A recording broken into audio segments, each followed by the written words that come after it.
Heute schließt sich der Vorhang, nicht nur für unsere MSV-Karriere, sondern auch für EAFC 24. Wahnsinn, ein ganzes Jahr ist schon wieder rum, bald kommt das neue EAFC raus. Das ist immer Wahnsinn. Jahr für Jahr merkt man gar nicht, wie schnell die Zeit rumgeht. Also heute nochmal 4 Spiele simulieren und das letzte Spiel gegen Waldhof Mannheim zeige ich dann nochmal live. Wir spielen unter anderem jetzt noch gegen Unterhaching, Bielefeld, Dortmunds Zweite und wir haben noch ein paar Entscheidungen offen. Dresden und Saarbrücken streiten sich um Platz 2 und 3, dahinter warten Aue und Bielefeld. Ja, eingreifen? Nee, mache ich nicht. Verwerfen. Das macht er mal schön selber. Und dann, ja, kann ich schon mal so ein bisschen zurückblicken, während ihr im Hintergrund das Gameplay so ein bisschen seht. Also es hat mir, klar, auch dieses Jahr wieder Spaß gemacht, hier den Karrieremodus für euch zu zelebrieren. Auch mit der Eintracht, auch mit der Hertha. Wir haben ja dann mal 2 Karrieren gleichzeitig am Laufen gehabt. Dann die Duisburg-Karriere nochmal so als kleine Überbrückung. Hat auch viel Spaß gemacht. Ich habe viele Spieler schon mal auf dem Radar, auf dem Zettel, mit denen ich vielleicht in Münster, oh, geil gespielt. Das war richtig gut gespielt. Ich dachte erst, das wäre Abseits gewesen. Ich weiß gar nicht, von wem die Vorlage kam. Antuna, Quinones und Ginczek ins leere Tor. Das war wirklich richtig gut gespielt. Gut, also zurück zu Münster. Ich habe schon mal ein paar Spieler auf dem Zettel, die ich mir da mal anschauen möchte, die hier wirklich gut gespielt haben. Ginczek zum Beispiel, da muss ich aber gucken, ob der nicht schon seine Karriere beendet hat. Weil ich weiß nicht, ob es den noch gibt dann in EAFC 25. Vor allem, weil halt Duisburg in die 4. Liga abgestiegen ist. Ne? Das glaube ich dann nicht. Achtung, Unterhaching kommt. Ich glaube, das mit Ginczek, da habe ich jetzt noch gar nicht drüber nachgedacht. Duisburg ist ja Viertligist jetzt. Die sind ja in die Regionalliga West abgestiegen. Und die Regionalliga gibt es ja leider nicht in EAFC. Warum auch immer. Schade eigentlich. So, erste Halbzeit vorbei. Deswegen glaube ich, werde ich mir das mit Ginczek und auch mit Janda abschminken können, es sei denn, die wechseln. Naja, aber zum Beispiel von Dynamo Dresden, der Arslan, der hat mir ganz gut gefallen. Der hat ja diesen einen Freistoß an die Latte geschossen. Und es gibt bestimmt noch 10.000 andere Spieler, die ich auf dem Zettel haben werde. Mit denen wir auch jeweils eine Menge Spaß haben werden. Da gehe ich mal stark von aus. Genau, und auch so generell, wie gesagt, ich habe ja das neue Scouting-Netzwerk schon mal ein bisschen angesprochen. Da kann man ja jetzt in mehr Ländern scouten. Ich nehme da immer gerne das Beispiel mit Ozeanien. Da war ja nur Neuseeland möglich bislang und jetzt sind halt zum Beispiel auch Fidschi-Inseln möglich, Vanuatu, die Cook-Inseln, keine Ahnung. Und wenn du da irgendwie ein großes Talent da mal herbekommst, das wäre schon ziemlich cool. Aber natürlich auch die anderen 9 Länder, die werden wir auch mal begutachten. Und ich bin ja generell gespannt, ob man halt so ein bisschen Veränderung spürt. Oh, Achtung, erstmal das 2:0 fast von Huerta. Diesen neuen Modus, 5 gegen 5 Rush oder 4 gegen 4 Rush. So eine Art FIFA Street halt. Das soll so ein bisschen Volta ersetzen. Volta ist nicht komplett weg, aber es soll wohl Volta ersetzen, auch im Ultimate Team Modus. Es ist halt wie jedes Jahr. Ich meine, ihr seid FIFA-Spieler, ich bin FIFA-Spieler schon seit Jahren wahrscheinlich. Wir kennen es doch. Wir machen uns jedes Jahr immer wieder neue Hoffnung, dass das Spiel besser wird. Dann kommen die Neuerungen, die Ankündigung. Dann hat man so leichte Hoffnung, dass es doch besser wird. Schon allein, was die Server angeht. Aber im Prinzip, ja, ist es so ein ewiger Teufelskreis. Jedes Jahr immer wieder aufs Neue. Erstes Spiel, erster Sieg. Aber ich versuche es immer wieder, mir Hoffnung zu machen. Dresden gewinnt. Legt also schon mal vor. Saarbrücken, die müssen jetzt natürlich mal nachlegen. Wenn sie denn da noch irgendwie ein Wörtchen mitreden wollen. So, nächstes Spiel. Labern wir gar nicht lange um heißen Brei rum. Saarbrücken hat auch gewonnen. Bielefeld kommt auch noch mal ran. Also es wird echt sehr, sehr heikel noch im letzten Monat hier. Ist da irgendeiner dabei, den man aus der ersten Mannschaft vielleicht kennen sollte? Pfanne, der sagt mir was. Vorne Elongo Yombo. Ich glaube, der ist auch ganz gut unterwegs bei der zweiten vom BVB. Naja, gehen wir rein ins zweite Spiel. Ich hätte Diekmeyer und Fröde wieder zurückstellen müssen, aber komm. Was soll's, die letzten Spiele, vielleicht nochmal im letzten Spiel gegen Mannheim. Genau, aber wenn ich jetzt zum Beispiel auch höre, dass bei F1, also da hat der Diko einen Tweet abgesetzt, der ist ja auch in der F1-Szene ganz gut unterwegs und gut vernetzt, oder bei EA generell. Ne, wenn ich da schon höre, dass wahrscheinlich das F1 25 das letzte sein wird und es dann auch kein F1 26 geben soll, da frage ich mich auch, wie kann man ein Spiel, das wirklich so viel Potenzial hat, das hat FIFA auch, oder EAFC oder keine Ahnung, für mich ist das immer noch FIFA. Das Spiel hat so ein großes Potenzial, wirklich, in vielen, vielen Bereichen und es wird einfach nicht ausgeschöpft. Und bei F1, das fände ich dann schon ein bisschen krass. Also, dass da dann kein weiteres Spiel rauskommen würde. Ja, oder man macht es in Zukunft einfach mit DLCs, dass man sich zum jeweiligen neuen Spiel einfach ein DLC runterlädt. Mit den neuen Karten, mit irgendwelchen Neuerungen, weil das Spiel an sich, das brauchst du ja nicht verändern, das bleibt ja gleich. Das ist genau wie bei FIFA auch. Normalerweise brauchst du dir einfach nur ein DLC immer runterladen. Mit den neuen Mannschaften, mit den neuen Stadien, mit den Aufsteigern und so weiter. In Deutschland, wenn dann Vereine von der Regionalliga in die 3. Liga aufsteigen, brauchst du da auch eigentlich nur ein DLC. Aber das hat eigentlich hier nichts zu tun. Das muss eigentlich nochmal in einem extra Video besprochen werden. Achtung, Lütke Free. Also spezielle Doppelnamen, das können die Dortmunder. Lütke Free, Elongo Yombo, Bino Gittens, der natürlich in der ersten Mannschaft unterwegs ist. Aber wir haben auch Daniel Ginczek. Den werde ich echt vermissen. Das ist wirklich schade, dass der MSV Duisburg, deswegen finde ich es ja ein bisschen doof, dass die in die Regionalliga abgestiegen sind, dass wir halt uns Ginczek nicht holen können. Weil Regionalliga gibt es nicht. Vielleicht ist er als freier Spieler gelistet. Das glaube ich aber auch nicht. Also so Ginczek und Janda, die sind nicht als freier Spieler gelistet. Das kann ich mir nicht vorstellen. Das wäre krass. Weil die sind auch für so einen Zweitligaverein, sind die noch richtig, richtig gut und Gold wert. Und gerade für einen Aufsteiger wie Münster, ne? Wir müssen jetzt schon mal so ein bisschen gucken. Wir haben nicht viel Transferbudget wahrscheinlich zur Verfügung. Das heißt, ja, es wird wohl oder übel und über kurz oder lang nicht über... Oder wir werden nicht an den Jugendspielern vorbeikommen. Deswegen bin ich so sehr gespannt auf das neue Jugendscouting-Netzwerk. Hoffentlich funktioniert das halbwegs gut und gibt uns ein paar gute Spieler. Ja, und hier hoffe ich jetzt auch eigentlich auf einen Sieg. Also so nochmal mit 3, 4 Siegen hier aus dem Part rauszugehen, wäre auch nicht schlecht. Aber ich glaube, Ginczek oder auch Quinones, die haben sich vielleicht noch einen aufgehoben. Schauen wir mal. Viele Leute wieder vorne und jetzt schnell und gut gespielt und hopp, rein damit. Schade.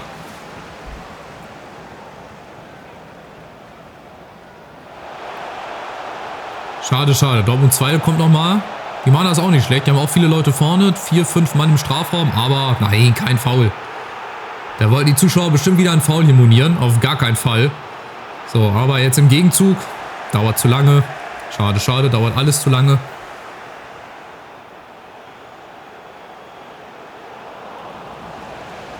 Ja, wir stehen gut. Nach wie vor. Wie die ganze Saison eigentlich. Defensiv sehr stabil. Klar können wir auch nicht alles wegverteidigen. Aber im Prinzip mit den Verpflichtungen der freien Spieler war das in Stein gemeißelt, dass wir hier hinten sicher stehen. Und vielleicht jetzt vorne nochmal ein Tor machen oder bleibt vom Unentschieden. Ja, jetzt aber nochmal. Antuna. Aus 16 Meter mit dem Last-Minute-Tor. Ja, zum Ende hin da blinzelt da nochmal das große, große Talent von Antuna auf. Blitzt auf, so heißt das. Saarbrücken und Dresden im Gleichschritt. Beide gewinnen. Da waren es nur noch 3 Spieler. Jetzt gegen den SC Verl. Zu Hause müsste eigentlich auch ein Sieg drin sein.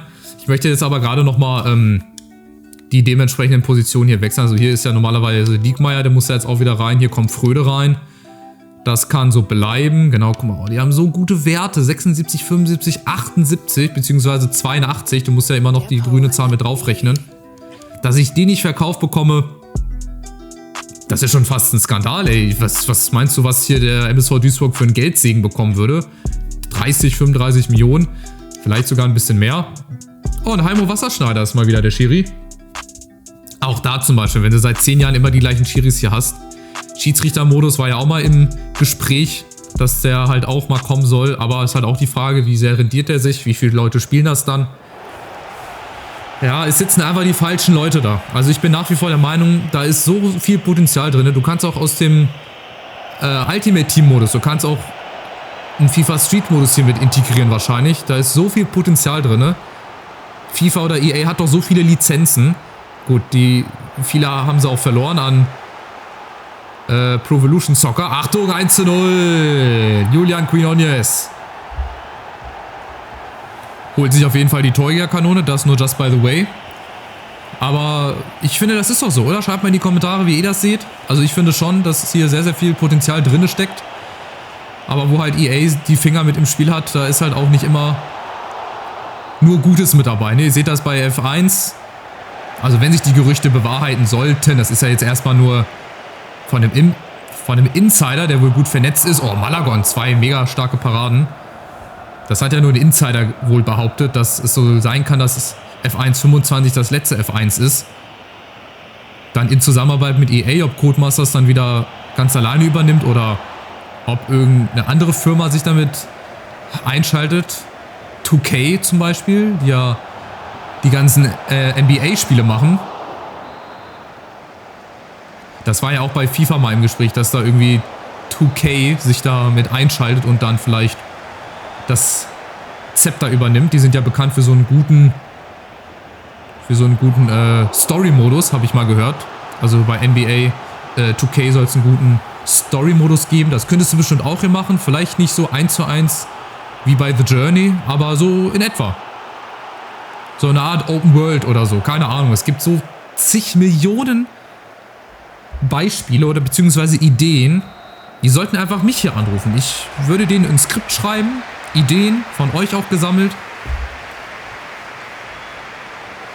Das könnte einfach das beste Spiel werden, oder? Das ist ja immer noch mal der Traum, oder beziehungsweise das wird nie passieren, wenn die sich einfach mit Konami zusammentun würden und einfach ein Fußballspiel rausbringen. Ein Fußballspiel, die Lizenzen von EA oder dann auch von Konami, die Stadien, die Grafik. Die wissen wahrscheinlich gar nicht, was sie für ein geiles Spiel rausbringen würden, aber auf der anderen Seite belebt die Konkurrenz natürlich auch das Geschäft. Die wollen natürlich auch Umsatz machen. Ist natürlich heutzutage eine wirtschaftliche Sache und halt auch der Hauptgrund, warum die beiden noch nicht zusammengearbeitet haben. Aber da warte ich auf den Tag, wenn der Tag mal irgendwann kommen sollte. Merkt euch meine Worte, das wird das beste Fußballspiel der Geschichte der Menschheit. Ist vielleicht ein bisschen übertrieben gesagt, aber lasst euch das mal durch den Kopf gehen. So, wie sieht es hier aus bei den Werten? Schauen wir mal kurz drauf. 9:5 Schüsse. Ja, Ferl hält auch noch ganz gut mit. Spannender ist natürlich jetzt gleich zu sehen, immer was Dresden und Saarbrücken machen. Achtung, nächste Chance. 2:0. Huerta, die harte Trainingsarbeit. Er hat den Wink mit dem Zaunfall verstanden. Die Spiele, die er auf der Bank gesessen hat. Er zahlt es wieder zurück. Dem Mann hat man das bestimmt auch nicht erklärt, was da jetzt wirklich Sache war. Der hat wahrscheinlich gedacht, das muss so. So, nochmal eine Chance. Oh, wir haben jetzt sehr, sehr viel Platz. Da sind 4, 5 Mann vorne. Wer traut sich nochmal? Nee, also, es wird der nächste Sieg. 2:0. Also 3 Siege. Der 4. und der 5. Die kommen hoffentlich dann auch noch mit dazu. 10 Schüsse dann am Ende. Sehr, sehr schön gemacht. Saarbrücken spielt unentschieden. Schon mal ein Nachteil. Das wird Dresden dann, glaube ich, machen. So, vorletztes Spiel. Auswärtsspiel in Bielefeld. Auch schönes Derby vor allem.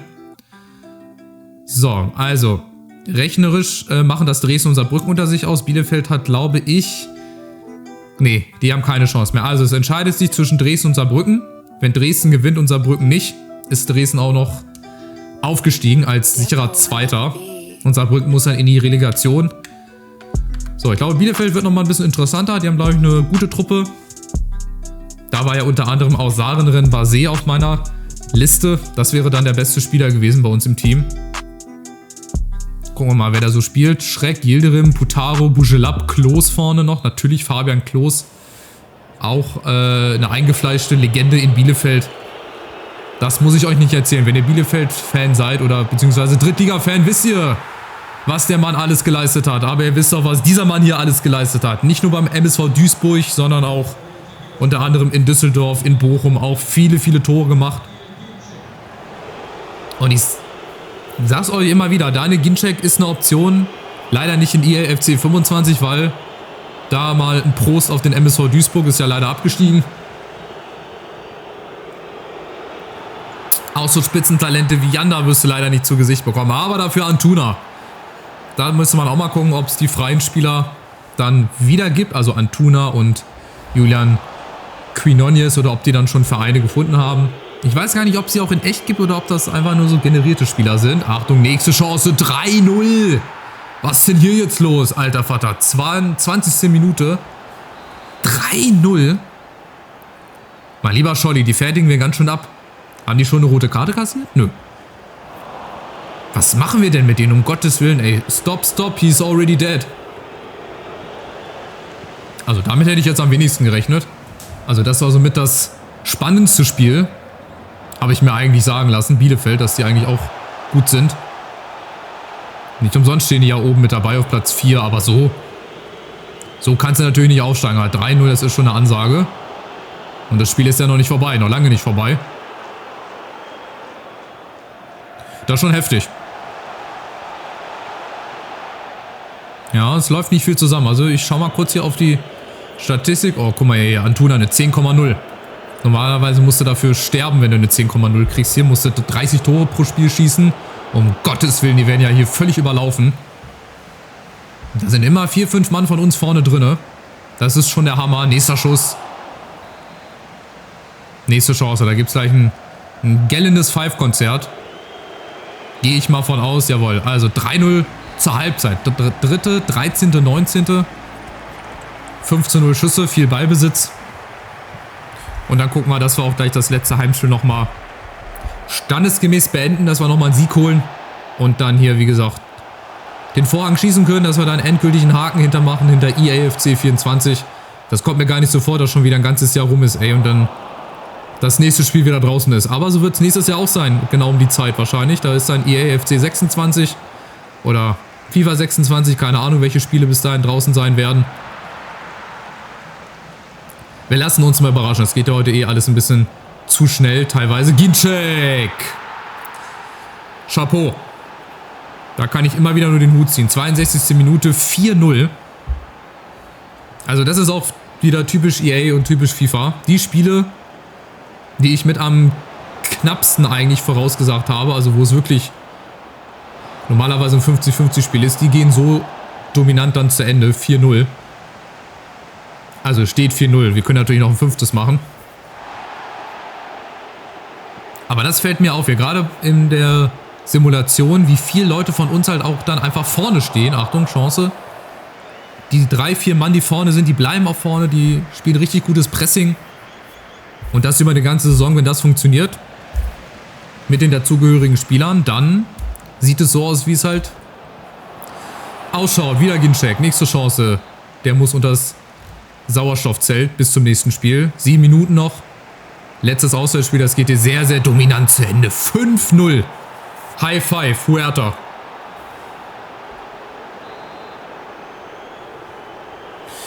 Jo, das ist mal eine Ansage. So kann man sich vom letzten Auswärtsspiel in Liga 3 verabschieden.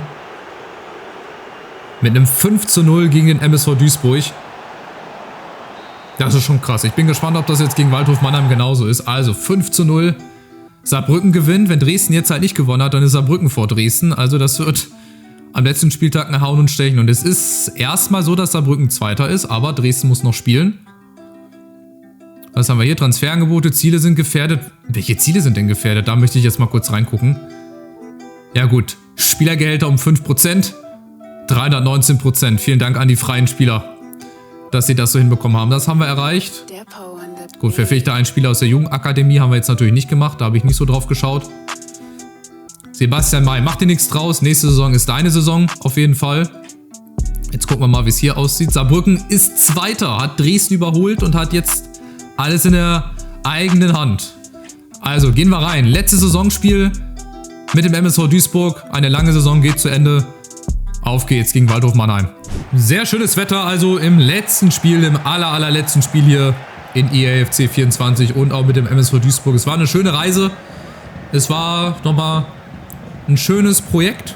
Nicht so lang, klar durch die Simulationen, vielleicht teilweise auch ein bisschen Fahrt und ein bisschen öde. Also da die Parts, wo halt wirklich nur simuliert wurde. Aber gut, das ist natürlich jetzt vorbei. Nach diesem Spiel hier. Denn mit Preußen Münster, da wird dann natürlich wieder jedes Spiel gemacht. Zweite Liga, um erstmal ein bisschen reinzukommen in IAFC 25. Ich habe schon wieder Talente-Videos geplant,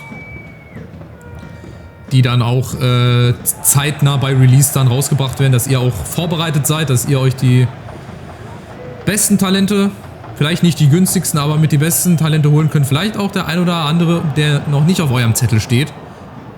Von daher Seid gespannt, lasst da gerne schon mal ein kostenloses Abo da, wenn ihr das nicht verpassen wollt. Und natürlich einen Daumen nach oben, wenn ihr Münster-Fan seid.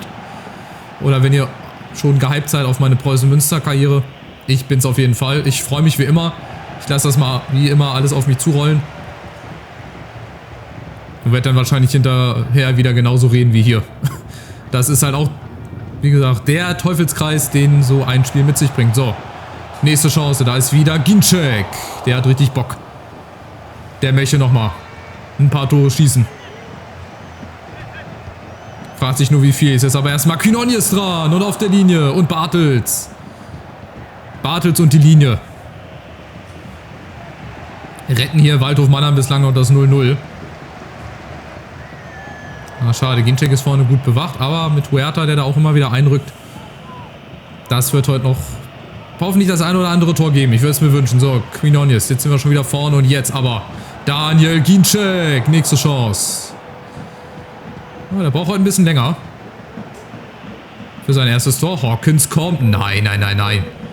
Das ist hoffentlich auch vorbei, dass sich die Gegner hier den Ball 10 Meter vorlegen und die damit auch noch durchkommen.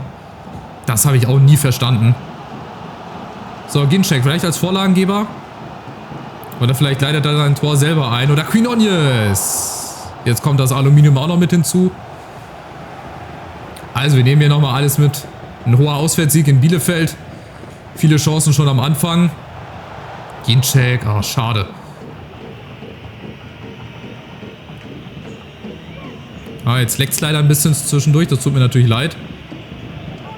Dann mache ich mal kurz hier auf Pause, dass sich das ein bisschen beruhigt. So, und jetzt kann es auch weitergehen. Das Spiel hat sich ein bisschen beruhigt. Ich muss nochmal bei OBS wegen der Codierung gucken. Das hatte ich, glaube ich, in den letzten Parts auch. Da war auch ab und zu mal eine Nachricht, dass da eine falsche Codierung irgendwie war. Aber jetzt erstmal die nächste Chance. Quinones. Wir haben schon wieder Chancen für 3 Spiele hier in 24 Minuten.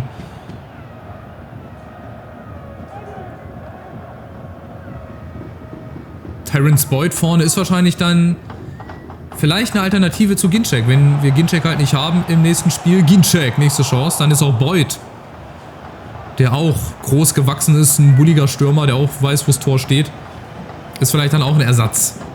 Der hat natürlich einen richtig scheiß Move gemacht. Der ist von Kaiserslautern zu Mannheim. Das machst du natürlich nicht. Aber weil wegen stärkster Konkurrenz und so. Das ist so wie damals Raúl von Barca zu Real oder andersrum. Oder auch Ronaldo von Barca zu Real. Also der brasilianische Ronaldo. Wir haben hier den mexikanischen Ronaldo. Der trifft und trifft und trifft. Julian Quinones. Der hat auch richtig Spaß gemacht. Der hat auch ganz, ganz viel Potenzial. Die würde ich gerne alle mal nachgucken in EAFC 25. Was die da so für Werte haben. Saisontor Nummer 26, 27, 30 sogar. 30 Tore in 33 Spielen. Wenn er noch 3 macht, dann hat er genau einen Schnitt von 1.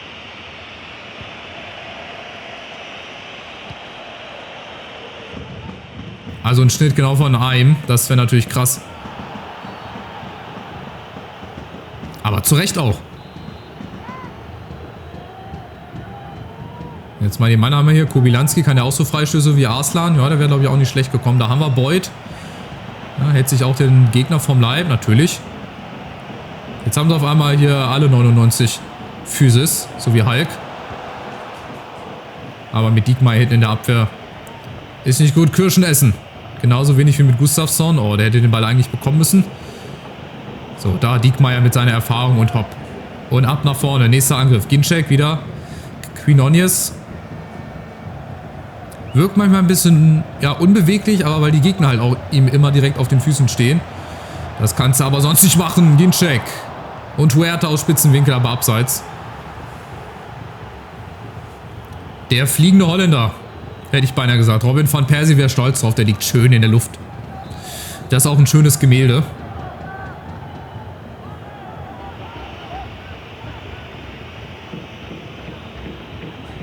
So, aber normalerweise müsste das hier wie gegen Bielefeld aussehen. Da müssen wir auch schon längst 3-4-0 führen. Jetzt kommt erstmal das zweite Tor vielleicht hinzu. Quinones. Und Bartels, der da einem so ein bisschen leid tun kann. Das ist irgendwie der Einzige, der gerade Leistung zeigt. Aber was willst du machen? Ginczek! Jetzt hat er sein Tor. 2-0.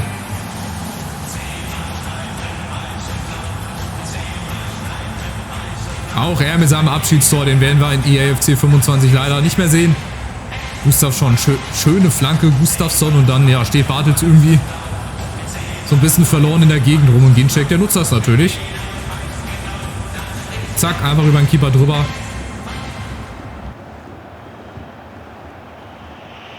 Also Ginczek und Quinones, die beiden, das ist ein schönes Sturmpaar gewesen, Sturmduo, nachdem Ginczek dann auch von Anfang an vorne gespielt hat. Ja, und Waldhof Mannheim, die haben so ein bisschen den roten Teppich gerade ausgerollt, habe ich so das Gefühl. Die lassen das so ein bisschen über sich gerade ergehen. Die wollen nicht in die Feierlichkeiten reinplatzen. Aber ich glaube, 100 Tore werden wir auch nicht mehr schaffen, ne? Ich habe jetzt nicht geguckt, wie viele Tore wir hatten, aber 100 Tore werden es auf keinen Fall. Vielleicht so 92. Ich glaube, das ist ganz gut machbar. 11:2 Schüsse. Und dann geht's rein hier in die allerletzte Halbzeit. Nochmal 45 Minuten hier genießen. Und dann wächst die Vorfreude natürlich auf den neuen Karrieremodus. Auf jeden Fall.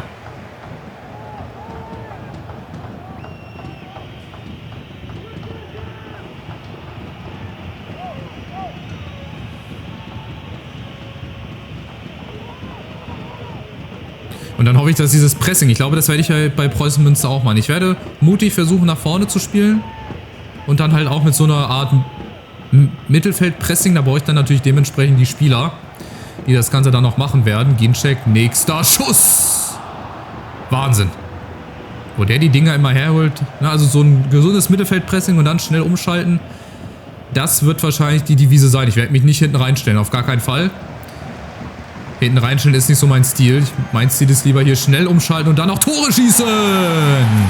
Antuna mit dem dritten Tor. Der Rafael Varane-Verschnitt.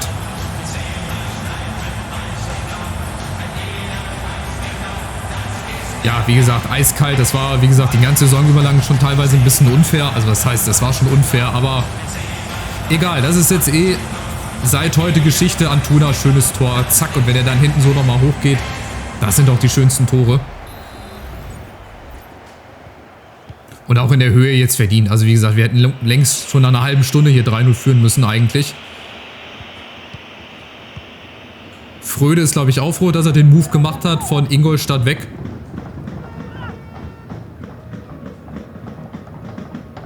Das hat dann doch auch ganz gut funktioniert. Aber wir haben wieder so viel Platz, das ist Wahnsinn. Also, das wundert mich echt. So viel Platz. Quinones allein gegen alle. Nee, das klappt dann halt leider auch nicht immer. Aber wir setzen vorne nach. Wir holen uns den Ball, zack, wiedergeholt.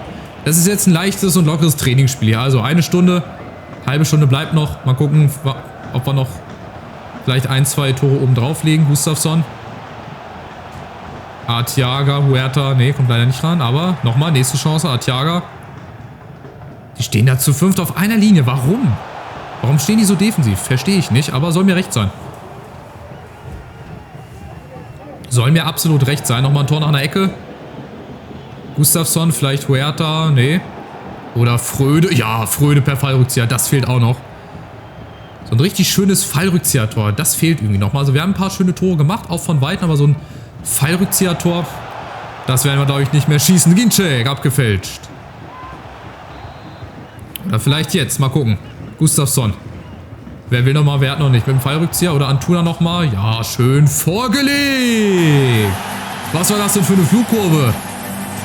Der sah abgefälscht aus. Oder einfach nur komisch geschossen. Sucht es euch aus. Wir gucken nochmal in der Wiederholung schnell.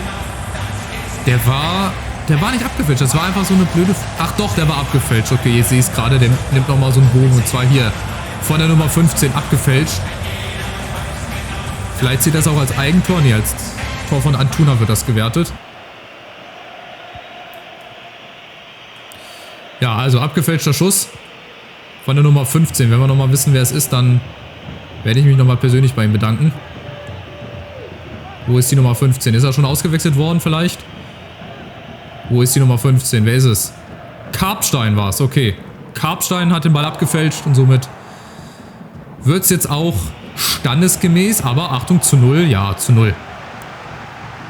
Vielleicht erreiche ich doch noch die 100 Tore-Marke. Mal gucken.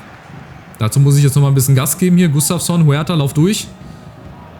Schön gemacht. Ginczek, der winkt, der will den Ball wieder haben. Der hat noch nicht genug. Wer will noch mal, wer hat noch nicht.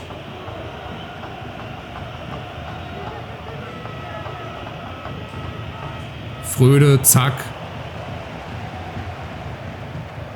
Ja, ein Warten auf den Schlusspfiff. Bis dahin nochmal vielleicht ein paar Tore machen. Quinones, der hat auch Platz. Oh, Diekmeyer, schön, Direktabnahme. Ja, schade, der hat nicht viele Tore gemacht. Aber wenn er Tore gemacht hat, waren die auch sehr, sehr schön gegen Ingolstadt. Da kann ich mich noch dran erinnern. Unter anderem. So, hier, dass der Keeper auch nochmal ein paar Ballkontakte hat. Malagon, so. Noch 12 Minuten. Dann war es das. Dann schließen wir den Vorhang. Vielleicht schließen wir uns nochmal dazu, oh, noch ein Tor zu machen.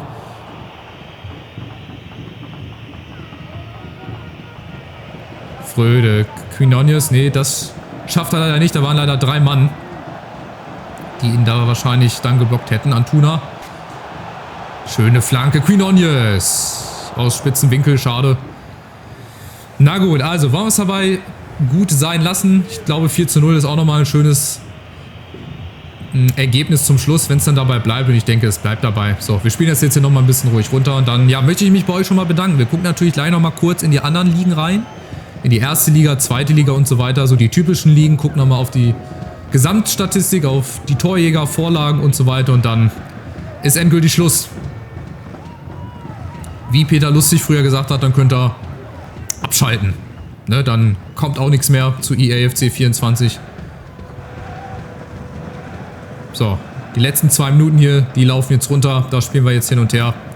Mal gucken, vielleicht hat es zu 100 Toren gereicht, vielleicht zu 99. Vielleicht werde ich mich hinterher schwarz ärgern, dass ich nicht noch aufs 5. Tor gegangen bin. Aber gut. Dann wird es halt so sein, dann soll es so sein, oder? Ja, wenn wir jetzt nochmal die Chance haben, dann gehe ich jetzt nochmal aufs 5. Komm. Ich habe jetzt hier 10-mal den Ball hin und her gespielt. Jetzt will ich auch nochmal gucken. Nein, schade, klappt nicht mehr. Also, letztes Spiel.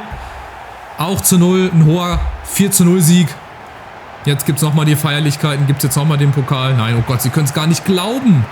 Wir stehen schon seit der Hinrunde als Aufsteiger fest, aber wir können es immer noch nicht glauben, dass wir es hier geschafft haben, aufzusteigen.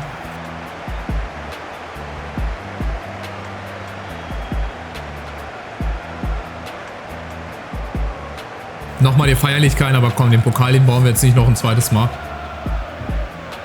Die feiern einfach nach jedem Heimspiel, das ist so geil. Das ist auch ein Bug, ey, 100%ig. Was ist jetzt hier beim Champions League Gewinn los in Duisburg, ey? Überlegt euch das mal. So, was haben wir hier für eine Statistik? 19:2 Schüsse. Also nochmal standesgemäß am Ende 4:0. Sehr, sehr schön. So, und aufgestiegen ist tatsächlich Saarbrücken direkt. Dresden muss in die Relegation, die das an den letzten beiden Spieltagen noch aus der Hand gegeben haben. Das ist ja Wahnsinn. Und wir haben 92 Tore, aber 100 Punkte. Das ist doch ein schönes Bild. 100 Punkte, 92 Tore. Da hätte ich auch noch 5 schießen können. Das hätte immer noch nicht gereicht. Also, wir gucken kurz auf die Abschlusstabelle der 3. Liga. 100 Punkte, sensationell, braucht man gar nicht drüber reden. Richtig coole Saison, hat Spaß gemacht. So, dann Saarbrücken steigt auf, Dresden Relegation, dann Aue 4. Die waren ja auch eine lange Zeit mal oben mit dabei. Bielefeld, Sandhausen, 60 Unterhaching, Viktoria Köln, Jan Regensburg, Mannheim, Halle, Ingolstadt, Ulm, 2. von Dortmund, Lübeck, Verl, Münster, Essen und Freiburg 2. Die müssen dann absteigen in ihre jeweiligen Regionalligen. Das wären dann 3 in die Regionalliga West. Und Freiburg 2. wäre dann Regionalliga Süd. Südwest, glaube ich. Nee, Süd. Südwest. So, Relegation. Dresden. Der andere Verein muss noch spielen. Wir spulen mal ein bisschen vor. Wir haben ja noch ein bisschen Zeit. Was gibt's jetzt hier? Die Feierlichkeiten oder wie? Wo wir mit dem Truck durch die Innenstadt fahren? Ah, ja, natürlich. Durch die Duisburger Innenstadt. Mein Gott. Durch die Duisburger Innenstadt. Meister. Der Drittligapokal, der fällt hoffentlich nicht runter. Genau, die NPCs, die hier rumlaufen. Ja, hier, zeigt's ruhig. Ja, die Leute, die Spieler, die haben es geschafft. Ist auch derselbe DJ wie bei allen anderen Vereinen. Ja, sehr schön. Also, haben wir das auch hinter uns gebracht. Dann können wir also kurz nochmal vorspulen. Dann gucken wir nochmal auf die Statistik. Erik Zenger geht zu SCO Agence. Umsonst wahrscheinlich. Die werden uns jetzt alle nach und nach verlassen, weil die halt auch leider keinen Vertrag mehr bekommen haben. Die freien Spieler, die werden wahrscheinlich auch nach und nach wegwechseln. Gehe ich jetzt einfach mal von aus. Welchen Monat haben wir denn? Juli? Ich habe Norwegen abgegrast. Unsere Ziele sind gefährdet? Nein. Unsere Ziele sind nicht gefährdet. Hier auslaufende Spielerverträge. Da werde ich mich jetzt nicht drum kümmern. Das ist nicht mehr mein Bier. Da muss ich jetzt der Nachfolger mit rumschlagen. So, haben wir jetzt vielleicht die Entscheidung? Relegation müsste, glaube ich, schon durch sein, oder? Gucken wir mal. Ja, Osnabrück ist der Gegner. Ist das Hinspiel? Weil es gibt ja auch noch ein Rückspiel, gehe ich von aus. Oder ist das Gesamtergebnis? Nee. Also Osnabrück, mal gucken, ob sie es mit uns doch noch in Liga 2 schaffen. Und dann gucken wir in den anderen Ligen vorbei. Champions League, Europa League. Dass wir das auch haben. Das wird ein mega Umbruch hier werden. Das wird ein mega Umbruch. Die Mannschaft hier, die wird nie wieder so zusammenspielen. Weil ich hier auch leider nicht verkaufen kann. Das möchte ich jetzt auch gerade nochmal schauen. In der Teamzentrale, dass ich die nicht auf die Transferliste setzen kann. Finanzen. Boah, 16,5 Millionen. Guck, nur Leihliste oder Angebote blocken. Verlängerung delegieren will ich gar nicht. Ich will die verschäbeln. Ich will die weghaben. Ich will Geld machen. Aber das versteht das Spiel anscheinend nicht. So, steht's jetzt fest mittlerweile. Rückspiel müsste schon gespielt sein. Dresden setzt sich durch. Also 3:2 im Rückspiel. Gesamtergebnis 5:3. Also, Dresden steigt doch noch mit auf. Haben sich doch noch mal gerade von der Schippe gerettet. Von der Schippe gesprungen. Das heißt, wir schauen jetzt mal in der dritten Liga hier auf die Statistiken. Wo ist hier die Statistik? Spielerstatistik. So, gucken wir mal. Also 30 Tore. Quinones, absolute Maschine. Dann dahinter Brünker und Zwarz. Dann kommt erst Ginczek. Also was heißt erst? Der hat in 28 Spielen 17 Tore. Antuna ist auch noch mit dabei. 16 Tore. Vorlagen haben wir natürlich ein paar mehr. Quinones auch mit 19. Ginczek auch mit 10 Vorlagen. Also das ist ein richtig guter Stürmer. Aber wir werden den halt leider nicht zu Gesichte bekommen. Weil es leider Duisburg in EAFC 25 nicht geben wird. Das ist wirklich ein bisschen schade. Na gut, dann schauen wir wieder in die anderen Ligen. Wer ist Meister geworden? Bundesliga, Bayern. Vor Dortmund und Leverkusen. Mainz 5., Frankfurt 6. Wer ist hier abgestiegen? Freiburg ist abgestiegen. Oha. Mit Darmstadt. Hier sind aufgestiegen der HSV und Düsseldorf. Und Hertha spielt dann Relegation. Das ist dann halt unsere Liga. Wäre unsere Liga. Wiesbaden und Elversberg steigt ab und Osnabrück. Ist auch eine sehr interessante Liga. Wäre eine sehr interessante Liga. So, Premier League. Man United vor Aston Villa, ey. Das gibt's halt auch nur hier im Spiel. Wer ist abgestiegen? Sheffield, Luton, Brentford. Da warte ich ja auch immer drauf, dass mal so ein großer Verein nach unten geht. Norwich und West Bromwich steigen hier auf. Dann schaue ich nochmal kurz in Spanien vorbei. Und in Frankreich und Italien natürlich. Hier, Serie A. Ist Neapel vor Inter. Auch ganz knapp, okay. Dann haben wir noch Spanien. Da ist Real vor Atletico. Barca ist nur Dritter. 95 Punkte ist auch eine Ansage, ey. Aber gut. Setz mich in der Liga irgendwo bei Real auf die Bank. Ich werde auch Meister. Das ist jetzt auch nicht schwer mit der Truppe. Naja, also. Das soll es gewesen sein. Es ist vorbei mit EAFC 24. Ich bedanke mich wirklich bei jedem Zuschauer, der hier dadurch neu auf meinen Kanal gekommen ist. Ich weiß gar nicht, was ich hier sagen soll. Ich bin kein Mann der großen Reden. Für eure Unterstützung bei der Eintracht-Karriere, bei der Hertha-Karriere, bei der Duisburg-Karriere. Und ich hoffe, ihr seid in EAFC 25 genauso am Start. Lasst daher gerne schon mal ein Abo da. Ja, einen Daumen nach oben, das würde mich sehr, sehr freuen. Und dann macht's gut. Vielen Dank. Es war ein schönes Projekt. Und das neueste und das nächste Projekt geht natürlich bald weiter. Leipzig gewinnt die Champions League. Um Gottes Willen. Das hätte ich mir gerne erspart. Aber naja, jetzt ist Schluss. Vorbei. Das habt ihr nie gesehen. Ich bin raus. Macht's gut. Vielen Dank für euren Support in EAFC 24.